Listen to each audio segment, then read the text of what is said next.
আসসালামু আলাইকুম।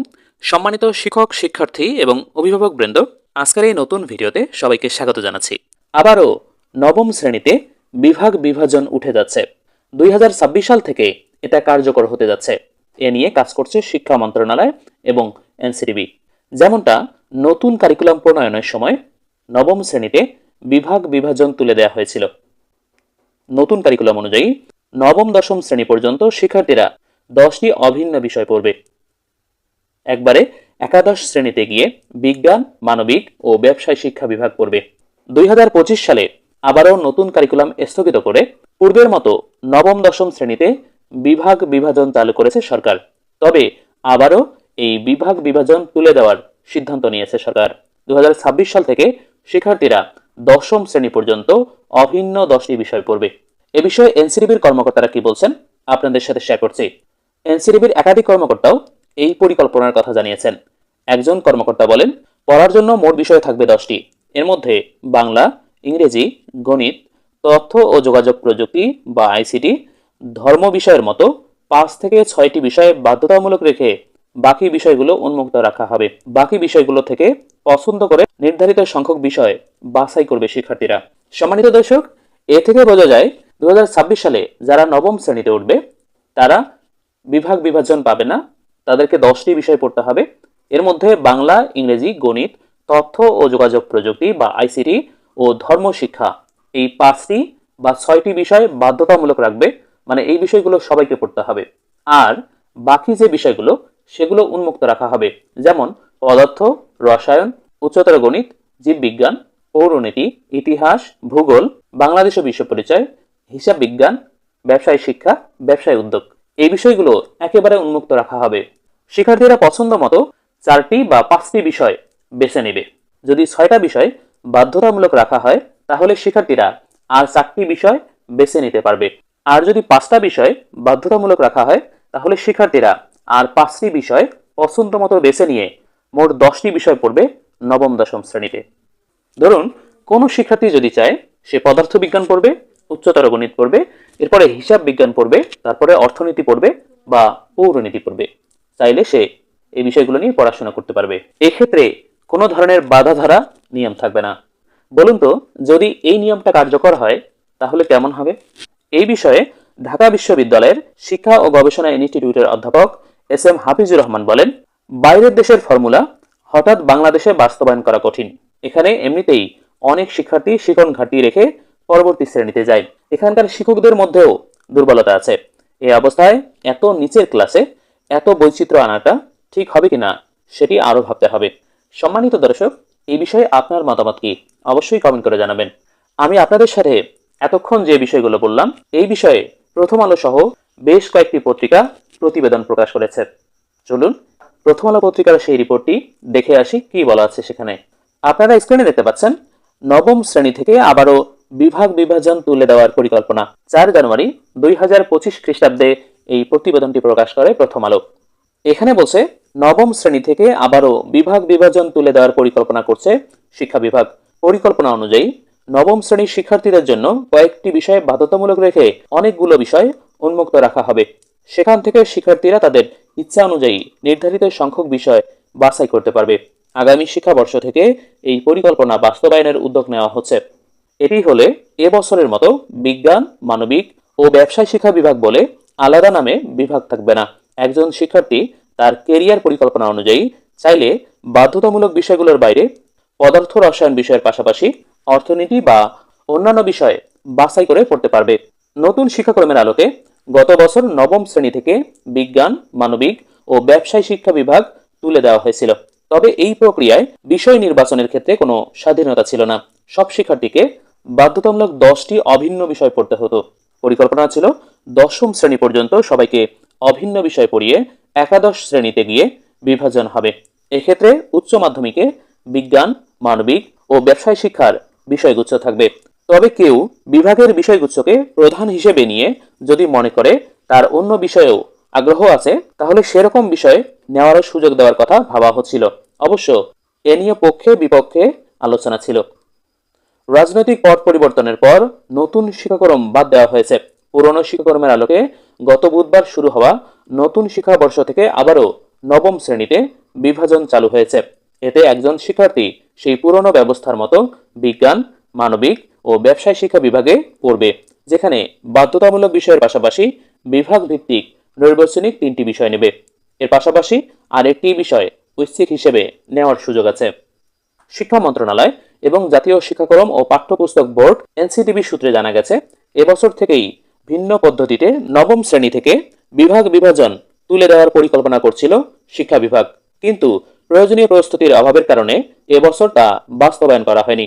এখন আগামী বছর থেকে তা বাস্তবায়নের পরিকল্পনা করা হচ্ছে। এই পরিকল্পনার বিষয়ে অন্তর্বর্তী সরকারের শিক্ষা উপদেষ্টা অধ্যাপক ওয়াহিদ উদ্দিন মাহমুদ বুধবার ঢাকায় এক অনুষ্ঠানে বলেন, কিছু বিষয় বাধ্যতামূলক রেখে অন্য বিষয়গুলো, যেগুলো বিজ্ঞান, মানবিক বা বাণিজ্য শাখা বলা হয়, এই শাখাগুলো তুলে দেওয়া যায়।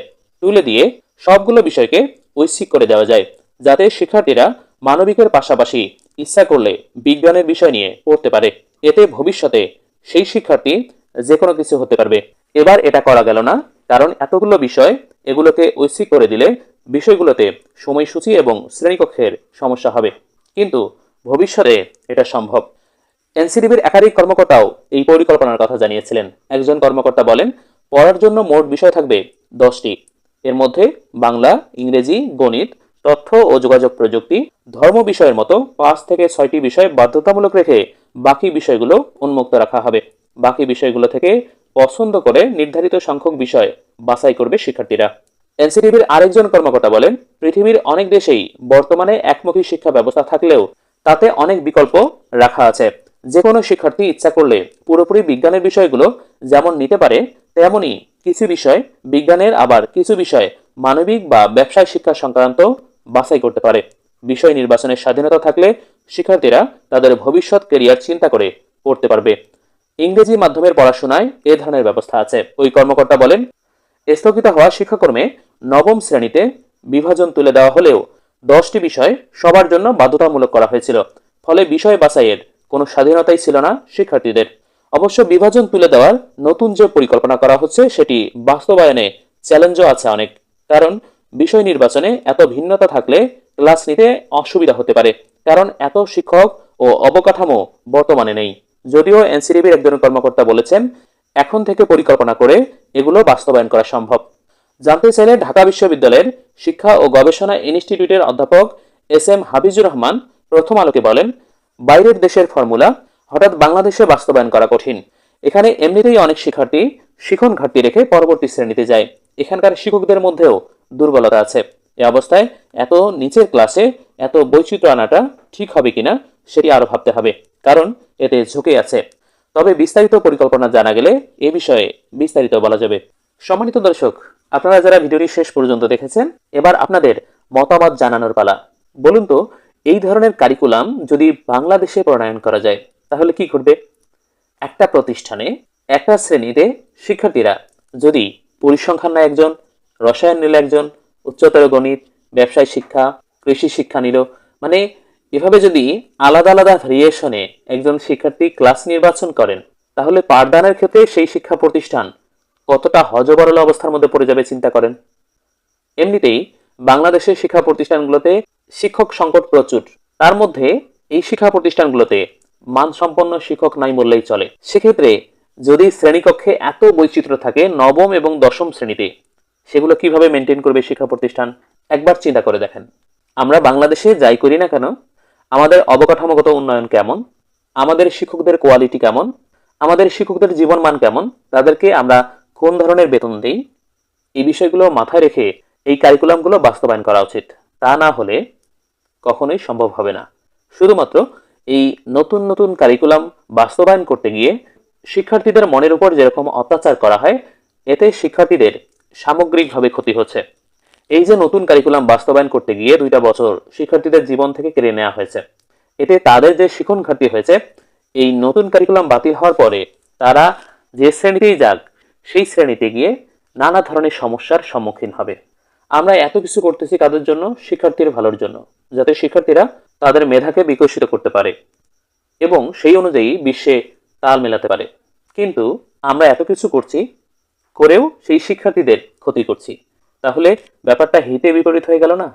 আবারও নতুন আরেকটা কারিকুলাম যদি বাস্তবায়ন করতে চায় সরকার, তাহলে সেটা বাস্তবায়ন করতে গেলে কি কি দরকার সেই বিষয়গুলো আগে প্রস্তুত রাখতে হবে। প্রথমে যেটা দরকার সেটা হলো এই মাধ্যমিক সেক্টরে 95% শিক্ষার্থী বেসরকারি স্কুলে পড়ে। এই প্রতিষ্ঠানগুলোকে অবশ্যই সরকারিকরণ করতে হবে, মানে জাতীয়করণ করতে হবে। তারপরে এই প্রতিষ্ঠানগুলোতে যে শিক্ষকগুলো চাকরি করছেন, পাঠদান করাচ্ছেন, তাদের জীবন মানের উন্নয়ন স্বরূপ তাদের বেতন ভাতা ও অন্যান্য সুযোগ সুবিধা ব্যাপক পরিমাণে বাড়াতে হবে। শিক্ষকদের জন্য আলাদা বেতন কাঠামো প্রণয়ন করতে হবে এবং বেতনকে আকর্ষণীয় করতে হবে, যাতে এই শিক্ষকতা পেশায় দেশের মেধাবী শিক্ষার্থীরা যুক্ত হন। তারপরে উন্নয়ন করতে হবে অবকাঠামোগত উন্নয়ন। শিক্ষা ব্যবস্থায় প্রযুক্তির সংযোগ ঘটাতে হবে। পৃথিবী অনেক আগায় গেছে, আমরা এখনো চক ডাস্টারে পড়ে আছি। প্রযুক্তিগতভাবে আমাদের উন্নয়ন করতে হবে এই শিক্ষাক্ষেত্রে। এরপরে 3 নাম্বার, আমরা যে কারিকুলাম বাস্তবায়ন করতে যাচ্ছি প্রকৃতপক্ষে শিক্ষকদেরকে সেই ট্রেনিংটা দিতে হবে, তারা যেন ওই বিষয়টা প্রস্তুত হয়ে কারিকুলামটা বাস্তবায়ন করতে পারে। আমরা করি কি, কারিকুলাম বাস্তবায়ন করলাম, শিক্ষকদের প্রশিক্ষণ দিলাম না, তারা কি পড়াবে নিজেরাও জানে না। আবার যে প্রশিক্ষণ দেয়া হয়, যারা প্রশিক্ষণ দেন তারা নিজেরাই জানেন না, কোনো তথ্য দিতে পারেন না, কি হবে না হবে সেটাও বলতে পারেন না। এই যে একটা হযবরল অবস্থা ট্রেনিং এর নামে, শিক্ষক প্রশিক্ষণের নামে, এতে অর্থের অপচয় ছাড়া কিছুই হয় না। তাই যাই করেন পরিকল্পনা করে নতুন কারিকুলাম করেন আর পুরাতন কারিকুলাম করেন, কিন্তু পরিকল্পনা করে বাস্তবায়ন করেন। সম্মানিত দর্শক, আজকের এই গুরুত্বপূর্ণ এবং ইনফরমেটিভ ভিডিওটি এ পর্যন্তই। আশা করছি ভিডিওটি ভালো লেগেছে। যদি ভালো লাগে তাহলে অবশ্যই চ্যানেলটি সাবস্ক্রাইব করে পাশে থাকা বেল আইকনটিকে অন করে দিবেন। আমাদের এই চ্যানেলে শিক্ষক ও শিক্ষাবান্ধব নিউজগুলো প্রতিদিনই আপলোড করা হচ্ছে, তাই সেই আপডেটগুলো মিস করতে না চাইলে চ্যানেলটি নিয়মিত দেখুন। আপনারা সবাই ভালো থাকবেন, সুস্থ থাকবেন। দেখা হবে পরবর্তী ভিডিওতে। আল্লাহ হাফেজ।